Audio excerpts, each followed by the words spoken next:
যে 10ই মুহররম সম্পর্কে আজকে আমরা যে আলোচনা শুনলাম, এর সাথে ইমাম হাসান হোসেন লিখেছেন। হাসান হোসেন রাদিয়াল্লাহু আনহুর কাহিনী আমরা জানি এবং তাদের জন্যে রোজা রাখি। তাদের গল্পের সাথে মুহররমের 10 তারিখের গুরুত্ব সম্পর্ক কতটুকু? খুবই চমৎকার একটা প্রশ্ন। আপনার যে প্রশ্ন যে হুসাইন রাদিয়াল্লাহু আনহুর শাহাদাতের সাথে এটার কি সম্পর্ক, এটা আমি একটু আপনাকে ব্যাখ্যা করছি। 10ই মুহররমে আল্লাহ রাব্বুল আলামিন ফিরআউনের কবল থেকে মূসা আলাইহিস সালাম এবং বনু ইসরাইলকে মুক্তি দিয়েছেন। এটা ছিল মুহররম মাসের 10 তারিখ। এই নিয়তে আমরা সওম রাখি, এই নিয়তে আমরা রোজা রাখব। আর কাকতালীয়ভাবে এই দিনেই 10ই মুহররমে ইমাম হুসাইন রাদিয়াল্লাহু আনহুর শাহাদাত ঘটে গেছে। এটা প্রায় 60 কি 62 হিজরি দিকে ঘটনা। কথা কি বুঝতে পারছেন? আমি বুঝাতে পারছি না। অনেক পরে, মানে কাকতালীয়ভাবে এই দিনেই হুসাইন রাদিয়াল্লাহু আনহুর শাহাদাতটা ঘটে গেছে। এই কারণে আমাদের মধ্যে একটা প্রচলন হয়ে গেছে যে হয়তোবা এই উদ্দেশ্যে এখানে রোজা রাখতে হয়। আসলে ব্যাপারটা এমন নয়। একটু ব্যাখ্যা করলে বুঝবেন, আমি ব্যাখ্যাটা করতে চাচ্ছি, না হলে আপনাদের ক্লিয়ার হবে না, আর এই বক্তব্যটা হয়তো অনলাইনে যাবে। তো আমি এই জায়গা থেকে আপনাদেরকে একটু ব্যাখ্যা করে শোনাচ্ছি, একটু খেয়াল করেন আমার দিকে। রাসূল সাল্লাল্লাহু আলাইহি ওয়াসাল্লামের ইন্তেকালের পর খলিফা হন আবু বকর সিদ্দিক রাদিয়াল্লাহু আনহু, তারপরে ওমর রাদিয়াল্লাহু আনহু, তারপরে উসমান রাদিয়াল্লাহু আনহু। এই উসমান রাদিয়াল্লাহু আনহুর এই সময় থেকে শেষের দিকে একটা সমস্যা সৃষ্টি হয়েছে। কি সমস্যা? উসমান রাদিয়াল্লাহু আনহুকে কিছু বিদ্রোহীরা হত্যা করেছিল। একটু বোঝার চেষ্টা করেন, ইতিহাস পড়তে কিন্তু অনেক সময় লাগে, আমি খুব অল্প সময় আপনাকে শেখাচ্ছি। উসমান রাদিয়াল্লাহু আনহুকে হত্যা করেছিল কিছু বিদ্রোহী, ঠিক আছে? যিনি নবী সাল্লাল্লাহু আলাইহি ওয়াসাল্লামের জামাই, 2 জন মেয়েকে বিয়ে করেছেন, জিন্নুরাইন, তাকে হত্যা করেছে কিছু বিদ্রোহী। এরপরে খেলাফতের দায়িত্বে আসেন আলী রাদিয়াল্লাহু আনহু। কে আসেন? আলী রাদিয়াল্লাহু আনহু। আলী রাদিয়াল্লাহু আনহু দায়িত্ব নেন এই মক্কা মদিনা এই জায়গাটুকুর উপরে। তার হাতে সাহাবা কেরাম বায়াত করেন। কিন্তু ওই দিক বলতে বোঝাচ্ছি সিরিয়া, শামের দিকে, সেদিকের গভর্নর ছিলেন মুয়াবিয়া রাদিয়াল্লাহু আনহু। কি নাম? মুয়াবিয়া রাদিয়াল্লাহু আনহু। তিনিও কিন্তু একজন বড় মাপের সাহাবী, ঠিক আছে?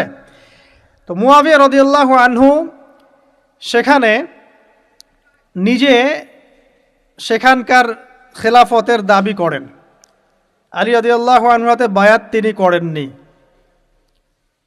আলী রাদিয়াল্লাহু আনহুকে বারবার একটা বিষয়ের চাপ দেওয়া হচ্ছিল যে ওসমান রাদিয়াল্লাহু আনহুর শাহাদাতের আগে বিচার করতে হবে, হত্যাকারীর বিচার করতে হবে। তো এখানে একটা দ্বন্দ্ব, মানে একটা পলিটিক্যাল দ্বন্দ্ব সৃষ্টি হলো। ওইদিকে মুয়াবিয়া রাদিয়াল্লাহু আনহু তিনি খেলাফতের দাবিদার হয়ে উঠলেন, এদিকে সাহাবায়ে কেরাম সহ অনেকেই আলী রাদিয়াল্লাহু আনহুর কাছে বায়াত করলেন। তো এর ফলশ্রুতিতে দেখা যায় আলী রাদিয়াল্লাহু আনহু তার রাজধানীটাকে কুফায় নিয়ে যান, ইরাকের কুফায়। তো ইহুদিদের ইন্ধনের ফলে এক পর্যায়ে দেখা যায় যে আলী রাদিয়াল্লাহু আনহুর এক পক্ষ এবং একদিকে মুয়াবিয়া রাদিয়াল্লাহু আনহুর এক পক্ষ, তারা একটা মানে অনাকাঙ্ক্ষিত যুদ্ধের দিকে চলে যান, ঠিক আছে? এই যুদ্ধটাকে বলা হয় সিফফিনের যুদ্ধ। কিসের যুদ্ধ? সিফফিনের যুদ্ধ। এটা সংঘটিত হয়েছে 37 হিজরিতে। কত হিজরি? 37। এর আগের বছর আবার উটের যুদ্ধ হয়েছে, জাঙ্গে জামাল। তার পরের বছর এই সিফফিনের যুদ্ধ। সিফফিনের যুদ্ধে আলী রাদিয়াল্লাহু আনহু বিজয় লাভ করেই ফেলেছিলেন। এই সময় মুয়াবিয়া রাদিয়াল্লাহু আনহুর দলের মধ্যে আমর ইবনে আস রাদিয়াল্লাহু আনহু তিনি বলছেন যে কোরআন ফয়সালা করবে। কোরআন ফয়সালা করবে, এটাকে কেন্দ্র করে একটা তৃতীয় পক্ষ নির্ধারণ করা হয়, যেটাকে আমরা সালেস বলি। যে মুয়াবিয়া রাদিয়াল্লাহু আনহুর পক্ষে একজন, তার নাম আমর ইবনে আস রাদিয়াল্লাহু আনহু, এবং আলী রাদিয়াল্লাহু আনহুর পক্ষে একজন, তার নাম হচ্ছে আবু মুসা আশআরি রাদিয়াল্লাহু আনহু। তারা গিয়ে একটা তৃতীয় পক্ষ করে মীমাংসা করতে যাচ্ছেন যে আমরা কেউ যুদ্ধ চাই না, আমরা ভাই ভাই, আমরা সবাই মুসলিম উম্মার ঐক্যের খাতিরে এখানে একটা সলিউশনে আসব। তো সলিউশনে একটা আশা হচ্ছিল যে ঠিক আছে, উভয়েই পদত্যাগ করবে, নতুন খলিফা নেওয়া হবে, ঠিক আছে? তো এরকম একটা কথা চলছিল। কিন্তু মুয়াবিয়া রাদিয়াল্লাহু আনহু তিনি তার যে মানে দাবি, এটা ছাড়তে চাচ্ছেন না। এইদিকে আলী রাদিয়াল্লাহু আনহু দলের মধ্যে কিছু মানুষ প্রায় 12,000 তারা এই দল থেকে বের হয়ে গেল যে আমরা আলীকেও মানি না রাদিয়াল্লাহু আনহু, মুয়াবিয়াকেও মানি না রাদিয়াল্লাহু আনহু, এই আমর ইবনে আসকেও মানি না রাদিয়াল্লাহু আনহু, এবং এই আবু মুসা আশআরী তাকেও মানি না, আমরা কাউকেই মানি না। এবং এদেরকে বলা হয় খারেজি। কি বলা হয়? খারেজি। তারা এইখান থেকে দল থেকে বের হয়ে গেলেন। শুধু তাই না, তারা ফতোয়াও দিল যে আলী এবং মুয়াবিয়া এবং আমর ইবনে আস, আবু মুসা আশআরী সবাই কাফের, নাউজুবিল্লাহ। কারণ কি? কারণ হচ্ছে তারা আল্লাহর কিতাব, আল্লাহর বিধান দ্বারা বিচার ফয়সালা করছে না, মানুষের মত তারা গ্রহণ করছে। মানে ওদের উদ্ভট যুক্তি আর কি, তারা আল্লাহর কিতাব দিয়ে ফয়সালা করছে না, বরং মানুষের রায় গ্রহণ করছে। এটা একটা খোরা যুক্তি ছিল। তো আলী রাদিয়াল্লাহু আনহু এদেরকে দমন করলেন। নহরওয়ান নামক জায়গায় তাদের সাথে যুদ্ধ হলো এবং এই যুদ্ধে আলী রাদিয়াল্লাহু আনহু জয়লাভ করলেন। তো সিফিনের যুদ্ধটা হয়ে গেল। এখন দেখেন দুইটা পক্ষ পাচ্ছেন আপনি এখানে, আলী রাদিয়াল্লাহু আনহু একটা পক্ষ, একটা কার? মুয়াবিয়া রাদিয়াল্লাহু আনহুর পক্ষ।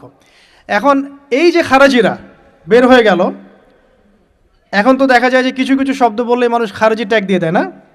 দেখেন এই খারাজি আকিদার সাথে কিন্তু আসলে পলিটিক্যাল সমালোচনার কোনো সম্পর্ক নেই। পলিটিক্যাল দ্বন্দ্বের সাথে, পলিটিক্যাল সমালোচনার সাথে কিন্তু খারাজি বা খাওয়ারিজম মতবাদটা আসলে জড়িত না। এটা কার সাথে জড়িত? ওই যে একদিন বলেছিলাম, খারেজিরা মনে করে কবিরা গুনাহ করলে কোনো ব্যক্তি কী হয়ে যায়? কাফের হয়ে যায়। খারেজিদের আকিদা হচ্ছে কবিরা গুনাহ করলে কোনো ব্যক্তি কাফের হয়ে যায়। এই আকিদাটার নাম খারেজি আকিদা। এটা কি বাংলাদেশে মুসলিমরা লালন করে? কোনো আলেম, কোনো বক্তা, কোনো মুফাসসির, কোনো মুহাদ্দিস আপনাদেরকে বলেছে কখনো এদেশের মাটিতে যে কবিরা গুনাহ করেছে এরা এদেরকে মেরে ফেলো? বলেছে? কিন্তু আপনি কিছু হক কথা বললে আপনাকে ট্যাগটা খেতে হয়। তা আসলে এই যারা এই ধরনের মানে ওই যে বলেছে একদিন খারেজি ম্যানুফ্যাকচার্ড কোম্পানির সাথে সদস্য, এরা ভাঙাচোরা ইস্যু পেলেই কাউকে খারেজি ট্যাগ দিয়ে দেয়। আসলে মূল বিষয় এরা নিজেরাই খারিজ হয়ে যাচ্ছে দিন দিন, অন্যকে খারিজ করতে করতে নিজেরাই খারিজ হয়ে যাচ্ছে। এখানে দেখেন মুয়াবিয়া রাদিয়াল্লাহু আনহু এক পক্ষে, আলী রাদিয়াল্লাহু আনহু আরেক পক্ষে। ব্যাটেল, যুদ্ধ হয়ে গেল, সিফিনের যুদ্ধ হয়ে গেল, 3 দিন যুদ্ধ হয়েছে। ওই যুদ্ধে কি মানুষ মারা যায় নাই? মারা যায় নাই? মারা গেছে। তো আলী রাদিয়াল্লাহু আনহু তো বলেননি যে ওরা খারাজি। কারা খারাজি তাহলে? যারা এই যে 12,000 সৈন্যের মধ্য থেকে বের হয়ে গেল এবং সবাইকে কাফের ফতোয়া দিল যে আলীও কাফের, মুয়াবিয়া কাফের, আমর ইবনে আসও কাফের, নাউজুবিল্লাহ, আর এই যে আবু মুসা আশআরী তারাও কাফের। তো বোঝেন, এরপর তারা যখন বের হয়ে গেল আলী রাদিয়াল্লাহু আনহু তাদেরকে হত্যা করলেন, তাদের সাথে যুদ্ধ করলেন। কিন্তু এদের কিছু কিছু মানুষ বেঁচে ছিল। এরা একটা প্ল্যান করলো। কি প্ল্যান করলো? যে আমরা চোরাগুপ্তা হামলা চালিয়ে এই 4 জনের সবাইকে হত্যা করে ফেলবো। কথা বুঝতে পারছেন? 4 জন একই দিনে প্ল্যান করলো। রমজান মাসের 17 তারিখ। কত তারিখ? রমজান মাসের 17 তারিখ। ওইটা সম্ভবত 40 হিজরি। কত হিজরি? সিফিনের যুদ্ধ হচ্ছে 37 হিজরিতে, এটা হচ্ছে কত হিজরি? 40, 3 বছর পর এরা প্ল্যান করলো। এখনকার ওই যে পশ্চিমা গোলকধাঁধায় পড়া কিছু মানুষ যারা কিছু জঙ্গি সংগঠনের নাম লেখায় প্ল্যান করে যে হঠাৎ সুইসাইড বোম মারবো, আছে না? এরকম একটা প্ল্যান করলো যে আমরা প্ল্যান করলাম এই 4 জনকে আমরা একদিনে উড়িয়ে দেবো, মেরে দেবো।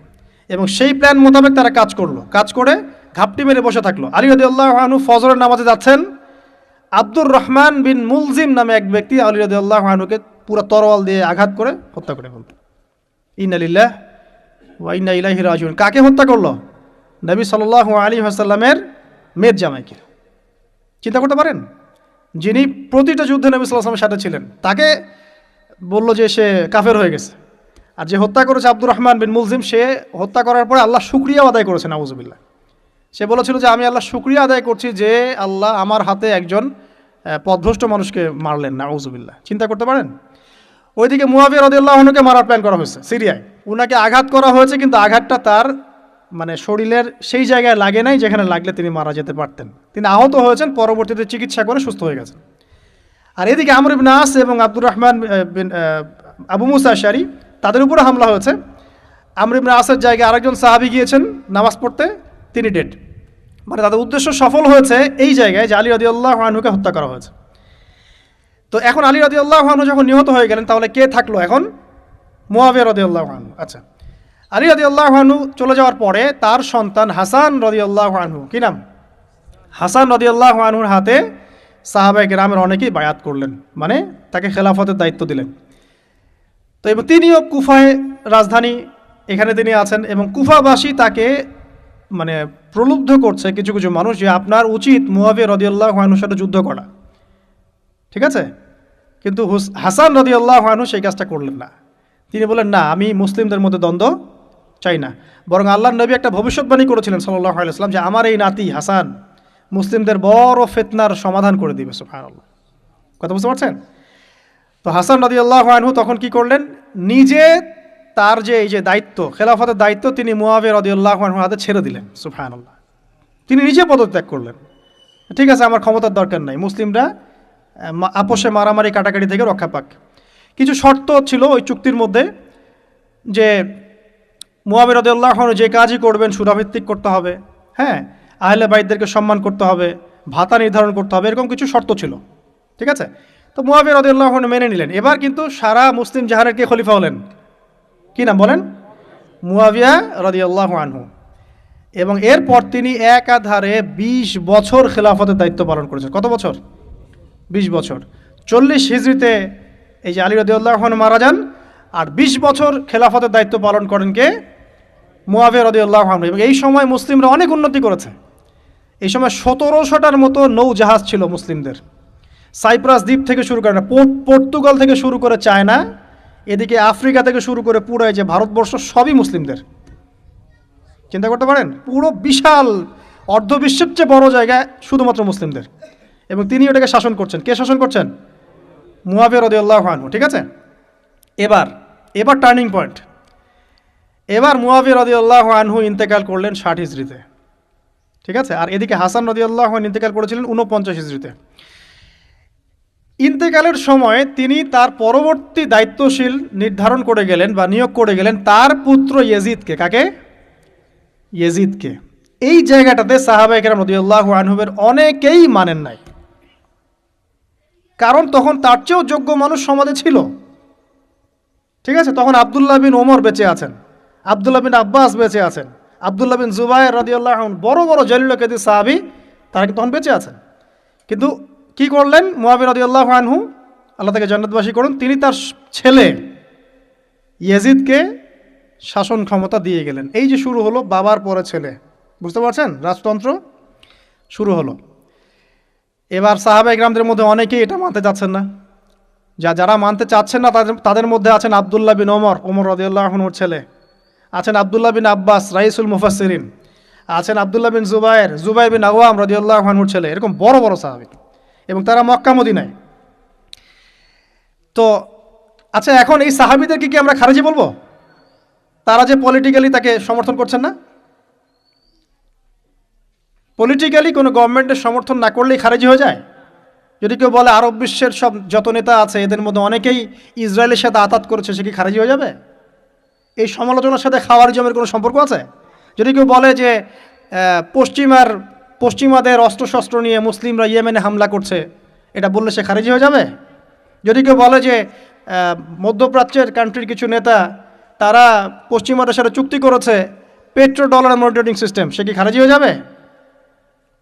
যদি কেউ বলে জায়নিস্টদের সাথে আতাত করে অনেক মুসলিম কান্ট্রি চলছে, তাহলে কি মিডল ইস্টের সমালোচনা করার কারণে একজন ব্যক্তি খারিজি হয়ে যাবে? খারিজি ম্যানুফ্যাকচার্ড কোম্পানি বাংলাদেশে তারা এই সংজ্ঞাই শিখায়, পলিটিক্যাল বিরোধিতা করলে আপনি খারিজি হয়ে যাবেন। অথচ এখানে দেখেন সাহাবায়ে কেরাম রাদিয়াল্লাহু আনহুম মানছেন না ইয়াজিদকে। এবার ইয়াজিদ কি করলো দেখেন। এবার ইয়াজিদ প্রথমত সাহাবীদেরকে কনভিন্স করার চেষ্টা করলেন। তিনি ওখান থেকে তার দূত পাঠালেন, দূত এসে মক্কা মদিনায় বোঝালেন যে আপনারা মেনে নেন, ভালো হবে, ইত্যাদি ইত্যাদি।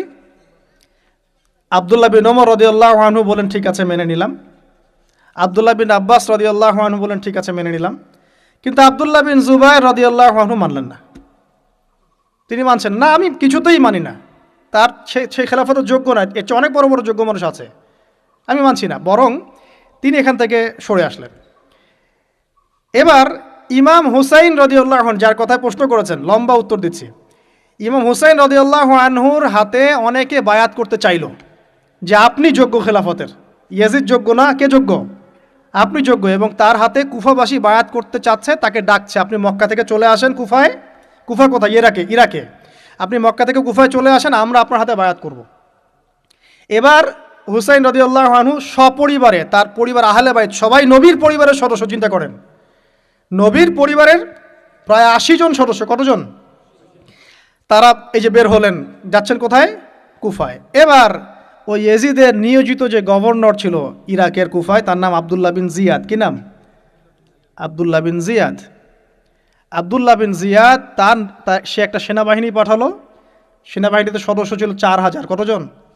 4000। এই 4000 সেনাবাহিনী নিয়ে আবদুল্লাহ বিন জিয়াদের যে কমান্ডার, তার নাম সম্ভবত আমের বিন, প্রথমে আমের বা ওমর আছে, উমর বিন সাদ বা এরকম কিছু একটা, সে আহলে বাইতদেরকে ঘিরে ফেলল। কাকে ঘিরে ফেলল? ইমাম হুসাইন রাদিয়াল্লাহু আনহু, তার ছোট ছোট বাচ্চা কাচ্চা, তার স্ত্রী সন্তান এবং আহলে বাইতের সদস্য যারা। আহলে বাইত মানে বোঝেন তো? নবীর পরিবারের সদস্য। এবার হুসাইন রাদিয়াল্লাহু আনহু যুদ্ধ চাচ্ছেন না। তিনি যুদ্ধ চাচ্ছেন না। তিনি বলছেন যে আমাকে 3টার যে কোনো একটা পথ বেছে নিতে দাও, আমি তোমাদের সাথে যুদ্ধ করতে চাই না। 1 নাম্বার, আমাকে সরাসরি ইয়েজিদের সাথে সাক্ষাৎ করতে দাও, আমি ওর সাথে কথা বলে সলভ করব, প্রবলেম কি।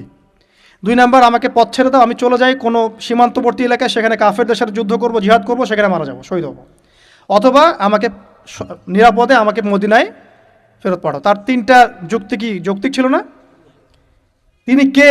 নবী সাল্লাল্লাহু আলাইহি ওয়াসাল্লামের নাতি, যাকে কোলে নিয়ে নবী সাল্লাল্লাহু আলাইহি ওয়াসাল্লাম অনেক সময় খুতবা দিয়েছেন, নামাজ পড়েছেন, চুমু খেয়েছেন। ফাতিমা রাদিয়াল্লাহু আনহার নয়নমণি, চিন্তা করতে পারেন? এবং যিনি জান্নাতের যুবকদের সর্দার হবেন। কিন্তু এই যে আবদুল্লাহ বিন জিয়াদের যে সেনাবাহিনী, হুসাইন রাদিয়াল্লাহু আনহুর আর্তনাদ শুনল না।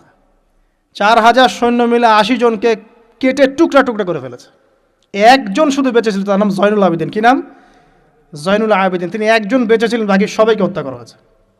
79 জন আহলে বাইতের সদস্যকে হত্যা করা হয়েছে। খারেজি ম্যানুফ্যাকচার কোম্পানি কিন্তু এদেরকে খারেজি বলছে না, যারা হুসাইন রাদিয়াল্লাহু আনহুকে হত্যা করেছে। আপনি মিডল ইস্টের সমালোচনা করলে খারিজি হয়ে যাবেন, ওদের শেকড়টা চিনেন এখনো। অথচ ওরাই কিন্তু ব্রিটেনের সাথে হাত মিলিয়ে তুর্কিদের বিরুদ্ধে বিদ্রোহ করে ক্ষমতা দখল করেছে, জানেন? 1916 সালে 1916-এ এরাই ব্রিটেনের সাথে হাত মিলিয়ে তুর্কিদের, অটোম্যানদের বিরুদ্ধে বিদ্রোহ করে, সশস্ত্র বিদ্রোহ করে ক্ষমতা দখল করেছে। ওরা খারাজি হয়ে যায়নি। পড়লে জানবেন সত্য কী জিনিস। এবার আসেন মূল পয়েন্টে আসি। এবার যে হত্যা করেছে ইমাম হুসাইন রাদিয়াল্লাহু আনহুকে, সে বর্ষার আগা পর্যন্ত, বর্ষার মাথায় হুসাইন রাদিয়াল্লাহু আনহুর মস্তক উঠিয়ে ধরে এটাকে নিয়ে ইয়েজিদের কাছে গিয়েছেন। আউযুবিল্লাহ। চিন্তা করতে পারেন? ইয়েজিদ যদিও বা এটার আদেশ কিন্তু করে নাই, সে ওই মস্তক দেখে আটকে উঠেছিল। এটা তুমি কি করছো? আমি তো এটা করতে তোমাকে বলি নাই। কিন্তু উবাইদুল্লাহ বিন জিয়াদ এই কাজটা করেছে। এখানে আমরা ইয়েজিদকে নিষ্পাপ বলতে পারি না, বিকজ একজন শাসকের আন্ডারে যখন কোনো ক্রাইম হবে, এর একটা দায়ভার তো তার উপর পড়বেই। যদি এটা মেনে নেই যে সেখানে টেকনোলজি ছিল না, অনেক দূরের পথ, খবর পাওয়া যায় নাই, সেটা অন্য ইস্যু হতে পারে। কিন্তু পরের ঘটনাগুলো আমাদেরকে অন্যদিকে নিয়ে যাবে। মনে রাখেন, এই ঘটনাটা হৃদয় বিদারক। এটা হচ্ছে এই 10ই মুহররমের একটা হৃদয় বিদারক ঘটনা। এটা ঘটেছে কত সালে? 62 হিজরিতে। কত হিজরিতে? 62 হিজরিতে। 62 বা 61 আর কি।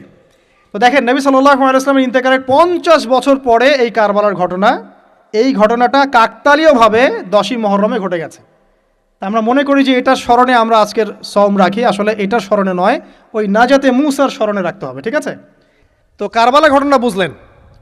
এই 61 হিজরিতে এই কারবালা ঘটনা ঘটে, যেটা স্মরণে অনেকে রোজা রেখে থাকে সমাজে। আসলে এটা স্মরণে নয়, নাজাতে মূসার স্মরণে রাখতে হবে ইনশাআল্লাহ তাআলা। আল্লাহ পাক তৌফিক দান করুন, আমিন। এরপর মদিনাবাসী আর মক্কাবাসী এই যে ইয়াজিদের বিরুদ্ধে খেপে গেল। তারা কিছুতে তার আনুগত্য মানবে না, কিন্তু ইয়াজিদ চাপ প্রয়োগ করতে লাগলো। এক পর্যায়ে সেই যে মুসলিম বিন উকবাকে পাঠালো 10,000 সৈন্য দিয়ে মদিনায়। 3 দিন সে মদিনা অবরোধ করে রাখলো। সবাইকে বলল যে ইয়াজিদের আনুগত্য করতে হবে, অন্যথায় তোমাদের উপর হামলা করা হবে। নবীর শহরে মুসলিম বিন উকবার নেতৃত্বে পিছনে ইয়াজিদ ছিল।